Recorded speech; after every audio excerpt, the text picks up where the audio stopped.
Straight तो है ही है। हाँ, दो लाइनों का बिहेवियर बताओ। बिहेवियर मतलब वो कैसी हो सकती है? पैरेलल हो सकती है। इन्होंने पहला केस बताया है कि ये दो लाइनें आपस में क्या हो सकती हैं? पैरेलल। चलिए, ये पहला केस हो गया। और कोई केस? इंटरसेक्टिंग। इनको मालूम था वो क्या होता है, उनको टर्म नहीं मालूम। टर्म यानी इंटरसेक्टिंग, समझ रहा हूँ, है ना? उन्होंने बता दिया हाथ से, सर ये हो सकती है इंटरसेक्टिंग। हाँ, इनको बोलते हैं इंटरसेक्टिंग लाइंस।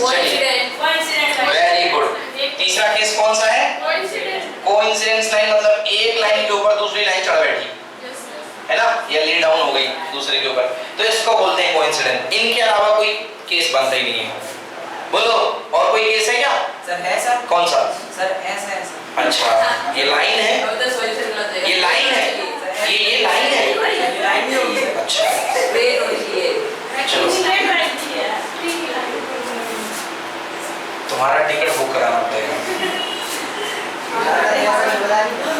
चलो देखो, तो तीन केसेस पॉसिबल है बच्चों, ये पैरेलल का, ये कोइंसिडेंस का, और ये कोइंसाइड का। ठीक है, ये पैरेलल वाला केस है, इसको बोलते हैं इंटरसेक्टिंग लाइंस, और इसको बोलते हैं कोइंसाइड केस। अब चलिए देखिए, दो बातें हैं। अगर आप ज्योमेट्री के रेफरेंस में बात करो तो इनके तीन नाम हैं, और अगर आप अलजेब्रा के रेफरेंस में बात करो तो इनके तीन अलग अलग नाम हैं। पहले ज्योमेट्री के नाम तो आपने ही बता दिए हैं, तो मैं तीनों नाम लिख देता हूं। ज्योमेट्री का ये जो केस है, इसको बोलते हैं lines are parallel. Line number 1, line number 2, तो इसको मैं लिखता हूं यहाँ पे लाइंस आर पैरेलल। पैरेलल, हाँ, इसको क्या बोलते हैं? Intersecting lines. इसको क्या बोलते हैं? कोइंसाइड लाइंस, या इसी को बोलते हैं ओवरलैपिंग लाइंस। ओके, ये तीन केस हमारे सामने बन गए बच्चों, lines are parallel, intersecting line, coincide lines. अब बात करते हैं अलजेब्रा के टर्म में क्या होगा अगर दो लाइनें आपस में आकर के आपको भिड़ती हैं। तो मैंने बताया था आपको मिलता है क्या? Solution x, y। यस और नो? सॉल्यूशन, सॉल्यूशन वो होता है जो दोनों लाइनों को सेटिस्फाई करे, जो दोनों लाइन को सेटिस्फाई करे उसको बोलते हैं सॉल्यूशन। एग्जांपल, एक इक्वेशन में आपके सामने, रुक जाओ, अभी हम बताएंगे उसके बारे में डिटेल में। जैसे कि ये यहाँ पे समझो, दोनों लाइनों को जो सेटिस्फाई करे उसको बोलते हैं सॉल्यूशन। सॉल्यूशन को बच्चों आप कॉमन सॉल्यूशन भी बोल सकते हो। अब अलजेब्रा की हम बात कर रहे हैं, चलिए आप बताइए, यहाँ पे कोई नहीं बोलेगा इधर, हाँ, यहाँ पे बताइए कितने सॉल्यूशन? दो सॉल्यूशन। दो सॉल्यूशन, कितने पॉइंट हैं जो दोनों लाइनों को सेटिस्फाई करेंगे?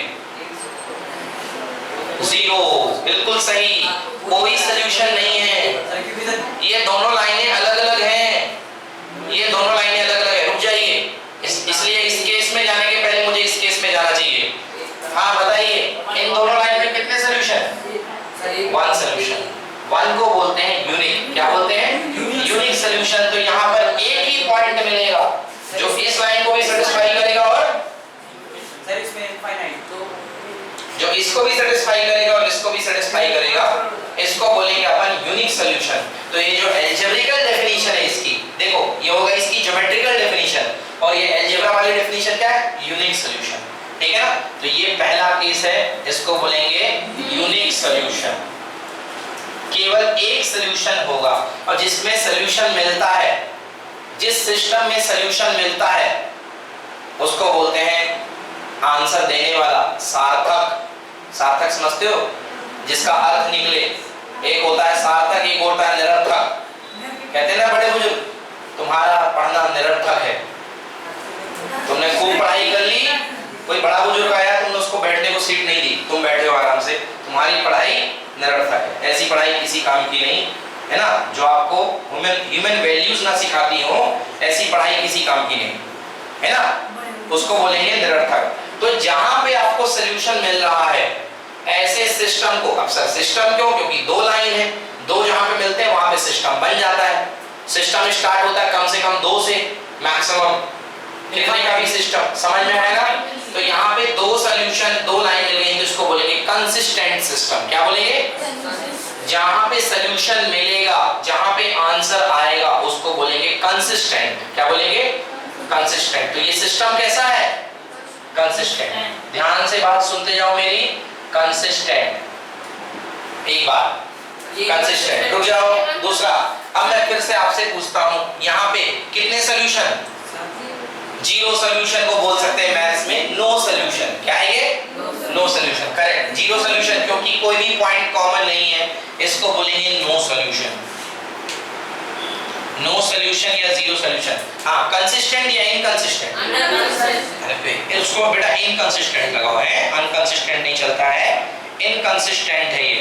यहाँ पे पेयर ऑफ सोल्यूशन इनकंसिस्टेंट। तीसरा देखते हैं, कौन बताएगा? चलो भाई तुम बताओ। इनफाइनाइटली मेनी सोल्यूशन, हर पॉइंट पे सैटिस्फाई, ये भी सैटिस्फाई कर रहा है, दोनों तो पेयर में है, जो तेरा है वो मेरा है। समझ में आया ना? यहाँ भी ये देखिए हर पॉइंट पे सोल्यूशन मिल रहा है। क्या बोलेंगे? Infinitely many solution. तो इसकी ज्योमेट्रिकल कंडीशन है कोइंसाइड लाइन, इसकी अलजेब्रिक कंडीशन है infinitely many solution. Infinitely many solution super consistent नहीं, इसका इनफाइनाइटली मेनी सोल्यूशन। क्या बोलेंगे इसको? ये भी कंसिस्टेंट है। ओके, ये भी कंसिस्टेंट है। ओके, समझ में आया? अच्छा, एक एग्जांपल लेते हैं आपके सामने। इसको समझाने के लिए हम आपके सामने एक छोटा सा एग्जांपल लेते हैं। देखना, एक एग्जांपल हम आपके सामने लेते हैं।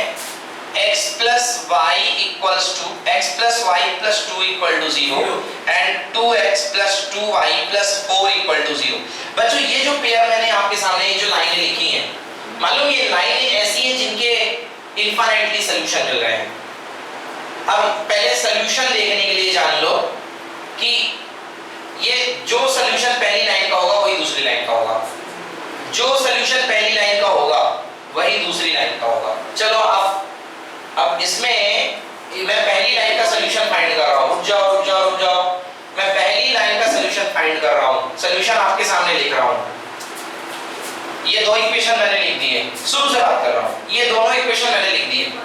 ये इक्वेशन कैसे हैं? ये इक्वेशन ऐसे हैं जिसमें इनफाइनाइटली मेनी सॉल्यूशन मिल रहे हैं, ओवरलैप कर रहे हैं। अब देखो सॉल्यूशन का मीनिंग क्या है। मुझे पता है इस लाइन के सॉल्यूशन क्या है, एक इस लाइन के, तो जो इसका होगा वही इसका होगा, क्योंकि दोनों साथ में बैठे हैं। देखना ध्यान से, सॉल्यूशन लिख रहा हूं। x = -1, y = -1, मुझे पता है, मैंने दिमाग में लगा लिया, मुझे पता सॉल्यूशन। अब आप देखिए, क्या ये इसका सॉल्यूशन है? अगर सॉल्यूशन होगा, अगर कोई किसी का सॉल्यूशन है तो वो उस लाइन के अंदर बैठा होगा कि बाहर बैठा होगा? अंदर बैठा होगा।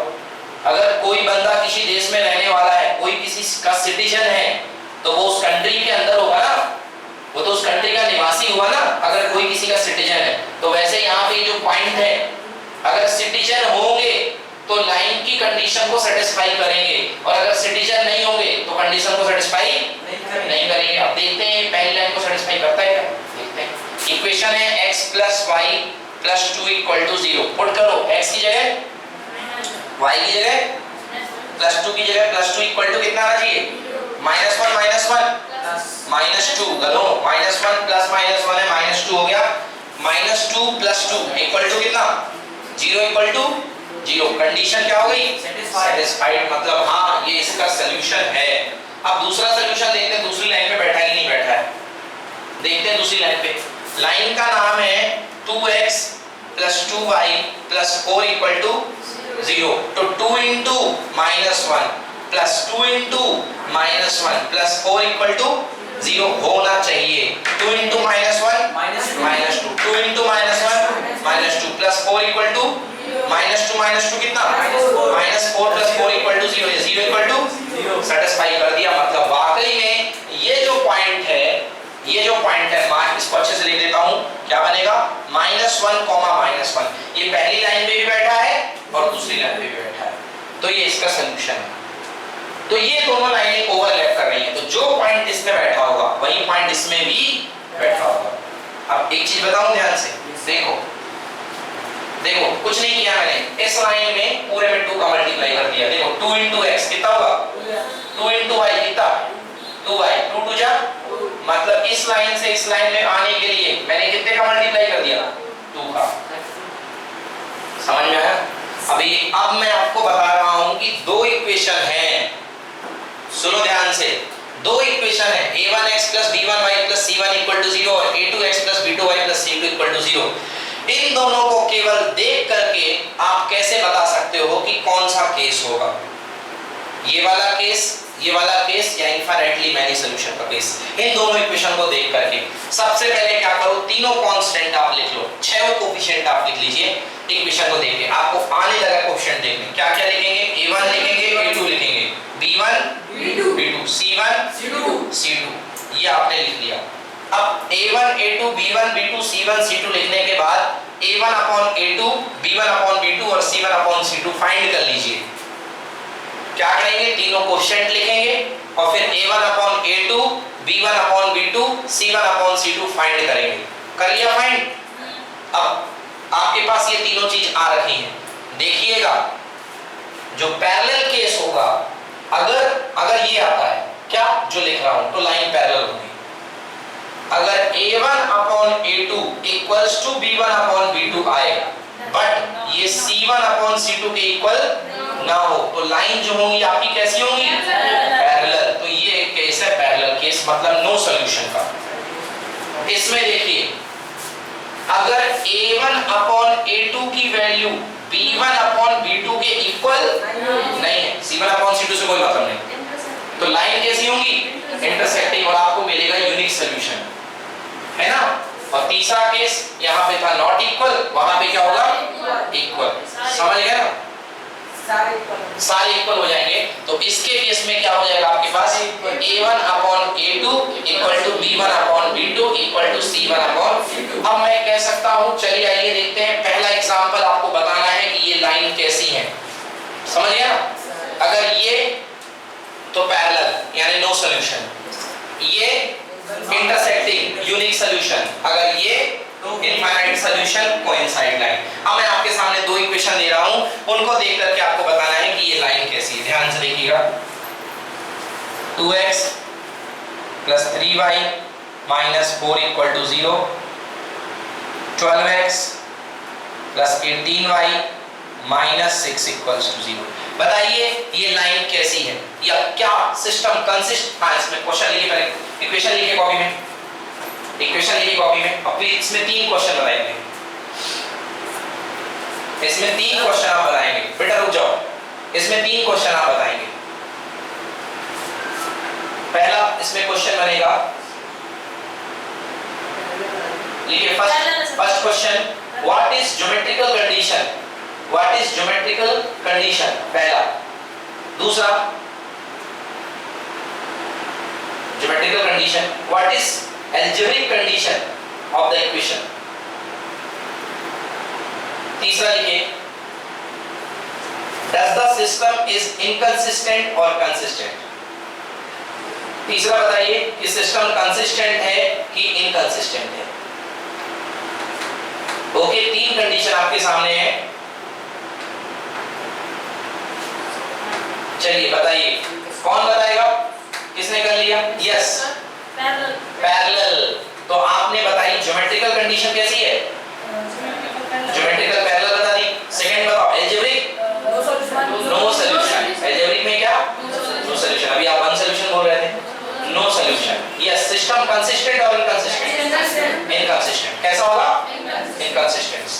सबने सॉल्व कर लिया, टाइम चाहिए सॉल्व करने के लिए, कर लिया। देखिए बता रहा हूं, सबसे पहले आपको कोएफिशिएंट लिखना है। हाँ Himanshu, a1 b1 c1, a1 कितना है 2, b1 c1 -4, बिल्कुल सही। a2 सर 12, b2 18, c2 -6, बिल्कुल सही।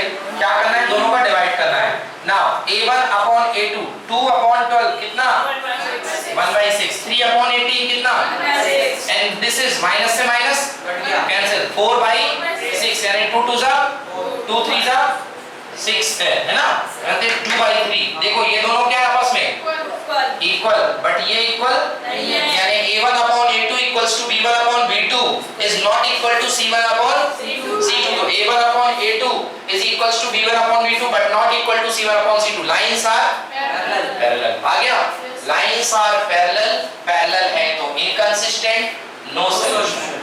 ठीक है ना। तो ये हो गई ज्योमेट्रिकल कंडीशन की बात, अलजेब्रिकल कंडीशन की बात। अब ये है, इतना तो क्लियर हो गया है कि ये केस और ये केस हमारे काम के नहीं है। हाँ, भले ही यहाँ पे कंसिस्टेंट है, इनफाइनाइटली सॉल्यूशन है, मगर कौन इतने सारे सॉल्यूशन निकालते बैठा रहेगा? मतलब ये केस और ये केस हमारे काम के बिल्कुल नहीं है। हमसे अगर सॉल्यूशन फाइंड करने को बोला जाएगा, लिख लो जल्दी से शिखा।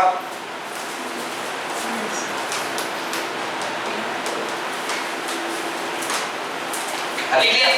मतलब ये केस और ये केस हमारे ज्यादातर काम के नहीं है। क्यों? इसमें नो सॉल्यूशन है तो कोई सॉल्यूशन ही नहीं निकलेगा। इसमें इनफाइनाइटली सॉल्यूशन है तो हमको बोलेगा ही नहीं, क्योंकि हर पॉइंट पे तो सॉल्यूशन है। कितने ढूंढे? एक दो ढूंढने की बात है तो ढूंढ देंगे, मगर इनफाइनाइटली तो ढूंढ नहीं पाएंगे अपन। केवल ये केस हमारे बहुत काम का है जिसमें दोनों लाइनें आपस में आके भिड़ेंगी और हमको सॉल्यूशन फाइंड करना पड़ेगा। समझ में आया? तो इन सॉल्यूशन को फाइंड करने के लिए हमारे पास 4 मेथड है, ठीक है ना? 4 मेथड है, तो लिखिए method of finding the solution, method of finding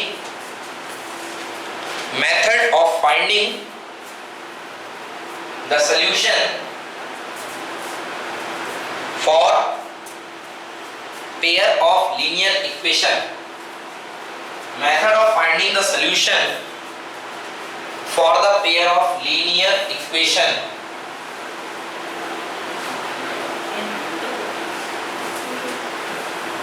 method of finding the solution for the pair of linear equation. Okay, तो सबसे पहले आपको सॉल्यूशन फाइंड करने के लिए देखना पड़ेगा कि यूनिक सॉल्यूशन एग्जिस्ट कर रहा है कि नहीं कर रहा है। बेवजह भिड़ गए क्वेश्चन में और पता चला बाद में वो सॉल्यूशन एग्जिस्ट ही नहीं कर रहा है ना? मुंबई पहुंच के बोले अरे यहाँ तो कुतुब मीनार है ही नहीं है, फालतू आ गए। तो पहले आपको चेक करना पड़ेगा, दिल्ली में कुतुब मीनार है तो मुंबई में थोड़ा सा पहुंच जाएगा। तो जब यहाँ से बना के टिकट चलोगे तो तैयारी करके चलो भाई कि आपको दिल्ली जाना है। तो आप सबसे पहले आपके सामने कोई भी क्वेश्चन दिया तो उसमें देख लो कि क्या a1 upon a2 b1 upon b2 के नॉट इक्वल है, तभी आगे बढ़ो। अगर ये इक्वल आ गया तो या तो पैरेलल होगा, अगर इक्वल आ गया, अरे इक्वल आने के तो 2 केस बनते हैं, आइदर पैरेलल या कोइंसाइड, है ना? या इक्वल आ गया तो पैरेलल होगा या कोइंसाइड होगा। तो पहले अपन को चेक करना पड़ेगा कि क्या ये आ रहा है। अगर ये आ रहा है तभी आपका सिस्टम आपको सॉल्यूशन देगा, अदरवाइज सॉल्यूशन नहीं देगा। 2 केस वो टेढ़े-मेढ़े वाले बन जाएंगे, एक मैनी सॉल्यूशन वाला और एक नो सॉल्यूशन वाला। तो ये देखना पड़ेगा आपको। अब इसके बाद आपके सामने 4 मेथड है। पहली मेथड का नाम लिखिए बच्चों, graphical method. Graphical method, graphical method पहली मेथड का नाम। कल सब लोग ग्राफ पेपर लेके आएंगे। पहली मेथड का नाम है ग्राफिकल मेथड। दूसरी मेथड का नाम है सब्स्टिट्यूशन मेथड।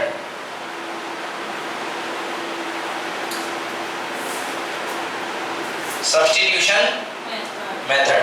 तीसरी मेथड का नाम है एलिमिनेशन मेथड।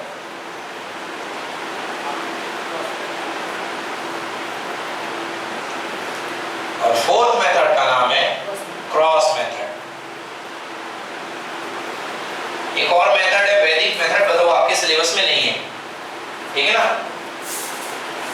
फोर्थ मेथड का नाम है क्रॉस मेथड। ये 4 मेथड पढ़नी है आपको। इन 4 मेथड से आप सॉल्यूशन फाइंड कर पाएंगे।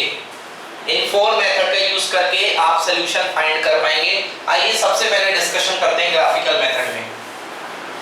ये हमारे पास दिया है ग्राफ पेपर, बच्चे लेके आए हैं घर से ग्राफ पेपर, ठीक है ना? बच्चों ने, मैंने कह दिया बच्चों 2 इक्वेशन है आपके सामने। पहला इक्वेशन ये ले लिया 3x + 4y - 5 = 0। दूसरा इक्वेशन 2x + 3y - 5 = 0। बच्चों ने सीधे देखा क्या a1/a2 b1/b2 का क्या हाल है, तो a1/a2 निकाला 3/2, b1/b2 निकाला कितना 4/3। अरे कहाँ के इक्वल? बिल्कुल इक्वल नहीं है, गलत है, सही है। बिल्कुल इक्वल नहीं, गलत नहीं है, सही है। इसी का सॉल्यूशन निकलेगा। हाँ अच्छा, वो कह रहा मालूम गलत है, ये हो नहीं सकता। ये हो नहीं सकता वो कह रहा है। मतलब सर इक्वल नहीं है ना, इक्वल नहीं है तो गलत नहीं है, वो बोलो इक्वल नहीं है, यहाँ पे उसी की जरूरत है हमको, है ना? अभी मिनट्स कट जाएगा, ठीक है समझ गया। 3 से 3 कट गया, कहां से एक मिनट इसने फिर बम फोड़ा। हाँ 3 से 3/2 3 से 3 कट गया, कौन सी मैथ में कट गया? गधे, क्रॉस मल्टीप्लाई होगा अगर होगा भी तो, ठीक है ना? 3/, चलो ठीक है ना, चलो केवल चेक करना है आपको, काटना वाटना कुछ नहीं है, ठीक है? नहीं अच्छा पूछता है, उसके सारे डाउट क्लियर करा देता है। चलो 3/2 4/3, कुल केवल आपको चेक करना है कि क्या a1/a2 b1/b2 के इक्वल है? इक्वल नहीं है मतलब यूनिक सॉल्यूशन, इक्वल नहीं है मतलब यूनिक। चलो ये यूनिक सॉल्यूशन की बात हो गई, मतलब आगे बढ़िए। पहली लाइन आपने ड्रॉ करी ग्राफ में, लाइन ड्रॉ करते आपसे बनती है कैसे? वो x और y की खिड़की बनाओ, पॉइंट पुट करो और उसमें ड्रॉ कर लो। मान लो पहली लाइन आ गई है, ये आप एरो बनाइएगा, लाइन का नाम लिख दीजिएगा बाद में। दूसरी लाइन ये आ गई, ये बना दी आपने। अच्छा अब मिला आपको ये पॉइंट। अब आज तक आपने क्या किया है? आज तक आपने पॉइंट देख करके पॉइंट को ड्रॉ किया है, उसके कोऑर्डिनेट देख करके 3,2 3 चल गए यहाँ, 2 चल गए यहाँ। अब इसमें उल्टा है, पॉइंट देख करके उसकी पोजीशन पता लगाना पड़ेगा। तो अब आप यहाँ हो, आपको देखना पड़ेगा ये x में कितना है, तो टिक टिक टिक टिक टिक करके आपको इसको मिलाना पड़ेगा। जैसे आपको मिल गया 5, क्या मिल गया 5, और इसके सामने देखना पड़ेगा कि y में कितना है, वहीं से ग्राफ से, है ना? ग्राफ से मान लो आपको ये मिल गया 7, तो आपको लिखना पड़ेगा x में 5 y में 7, और लिखना पड़ेगा वहां पर कि x = 5 y = 7। ये आ गया आपका सॉल्यूशन। तो ये ग्राफिकल का पोर्शन हो गया कंप्लीट। आई बात समझ में ना? इस तरीके से आपको ग्राफिकल के क्वेश्चंस करने हैं। क्लियर? ये ग्राफिकल के पूरे क्वेश्चन करने हैं। मैं एक मेथड और आपको बताऊंगा आज, ज्यादा मैं प्रेशर नहीं डालूंगा, मैं सब्स्टिट्यूशन मेथड। तो ग्राफिकल मेथड बच्चों आपका 9th क्लास से पूरा रिलेटेड है। आप लोग आराम से टाइम पास कर लोगे ना ग्राफ बना के, या आप लोग खाली टाइम में होगा बोलते रहना, इसको टाइम पास करते रहना, ठीक है ना? लाइन बनाना, फिर उसमें ग्राफ प्लॉट करना, ये सब कर लोगे। मैं दूसरी मेथड आपको बता रहा हूँ, सब्स्टिट्यूशन मेथड। सब्स्टिट्यूशन मेथड के लिए भी आपको 2 इक्वेशन बच्चों दिए जाएंगे। सपोज ये ले लिए गए, या एक काम करो, बुक का मुझे कोई इक्वेशन दो, क्योंकि बुक के इक्वेशन इजी है, ठीक ना? सर फोर्थ वाला कौन तुम से इक्वेशन बोलो? सर हाँ सर 0.2x 0.2x। नहीं एक बात नहीं करो, एक मिनट बेटा बात नहीं करो। हाँ ठीक है, ये देखिए ये इक्वेशन बोल रहे हैं 4th वाला, इनको लग रहा है डिफिकल्ट है मगर ये बहुत इजी है। हाँ 0.2x plus 0.3y equal to 1.3। बेटा एक मिनट, इस इक्वेशन को आगे बढ़ने के पहले मुझे इसे प्रोसेस कर लेने दो। ये जो तुमको टफ दिख रहा है ये बहुत इजी है, कुछ नहीं है बेटा। 0.2 को 2/10 लिख सकते हैं, इसको 3/10 लिख सकते हैं, इसको 1.3/10 लिख सकते हैं। ये देखो ये आ जाएगा, कितना बचा? 2x plus 3y upon LCM कितना है 10। यार 2x ये बचा, 3y अपॉन 10 इक्वल टू 13/10। गया काम से?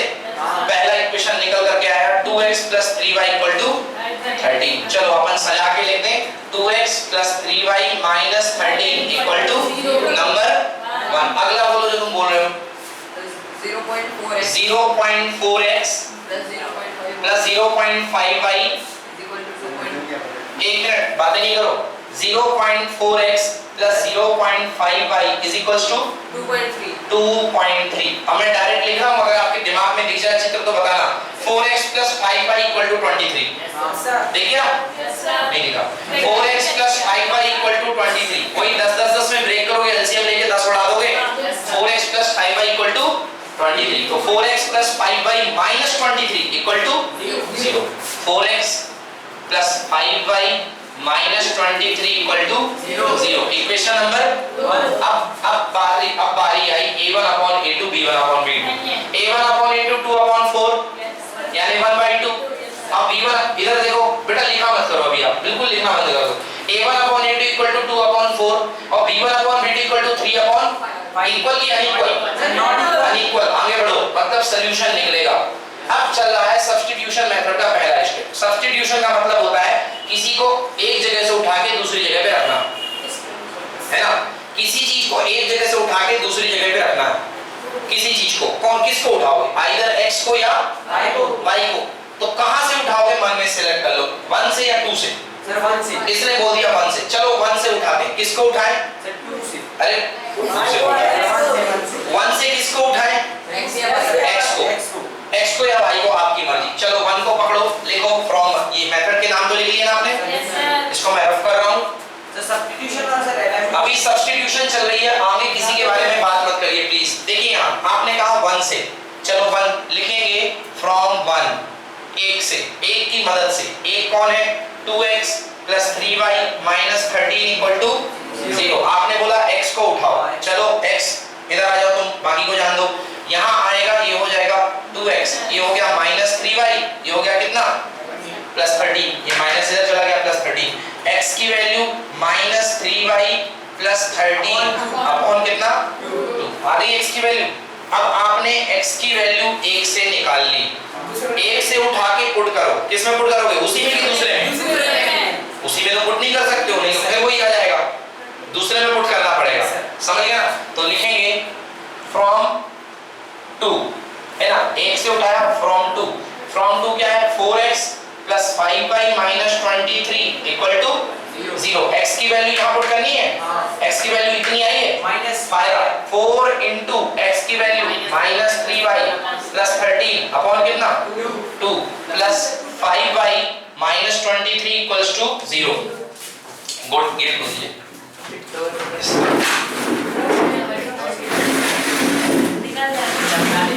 बातें नहीं करिए प्लीज, इस एग्जांपल को देखिए। 4 - 3y + 13, एक इधर देखिए, -3y + 13 अपॉन 2, 2 2 जा 4। देखो फायदा ये होता है कि आपके पास यहाँ पे x था, अब पूरा किस में कन्वर्ट हो गया? y में। और जब एक एक्सप्रेशन में एक वेरिएबल है तो उसका तो आंसर आएगा ही आएगा। चलिए 2 का मल्टीप्लाई -6y, 2 13 जा 26 प्लस 5y - 23 = कितना? ये 2 से कैंसिल हो गया, कुछ बचा ही नहीं। चलिए -6y + 5y कितना हुआ? -y + 26 - 23 + 3, 26 - 23 + 3 = कितना? -y = -3, -to minus cancel, answer y = 3। ये आ गई y की वैल्यू। अब एक वैल्यू बाकी है, किसकी वैल्यू? x की। जहां पुट करना हो वहां पुट कर दो, या तो इसमें या पहले में या दूसरे में, कोई रिस्ट्रिक्शन नहीं है। जिधर पुट करना है, आइदर फर्स्ट इसमें पुट करना है, इसी में पुट कर दें, शुरुआत वाले में सर, शुरुआत वाले में इसमें पुट कर दें। वो 2x + 3y। हाँ 2x + 3y में आप जहां पुट करना चाहते हैं, फर्स्ट वाले में, सेकंड वाले में, या जिसको आप लेकर के गए थे उसमें पुट करना हो। चलिए फर्स्ट में पुट कर देते हैं, लिखेंगे फ्रॉम फर्स्ट, मतलब एक सीरीज चलती आ रही है, पहले 1 फिर 2 फिर 1। 1 को उठाया, x की वैल्यू निकाली, फिर 2 में पुट करी और 2 से एक वैल्यू आ गई और फिर 1, मतलब 1 2 1। तो सब्स्टिट्यूशन नेट रख लिया 1 2 1। यदि 2 से करोगे तो 2 1 2, ओके। 1 से स्टार्ट करोगे तो 1 2 1 और 2 से स्टार्ट करोगे तो 2 1 2, ओके। 3 तो 3 मैंने इक्वेशन का नाम नहीं लिया, वैसे हो कुछ भी सकता है। चलिए फ्रॉम 1 है 2x + 3y - 13 = 0। y की वैल्यू 3 आई है, तो 2x + 3, y की वैल्यू 3 - 13 = 0। 2x + 3 3 जा 9 - 13 = 0। 2x 9 में से 13 गए, -4 = 0। 2x = +4, 0 + 4 + 4, x = 2। लिखेंगे लास्ट में answer x = 2 and y = 3। Check the answer please. Answer देखिए, x = 2 एंड y = 3। सही है? यस। तो इस तरीके से हम सब्स्टिट्यूशन के क्वेश्चन कर सकते हैं। लिखिए होमवर्क। Yes sir.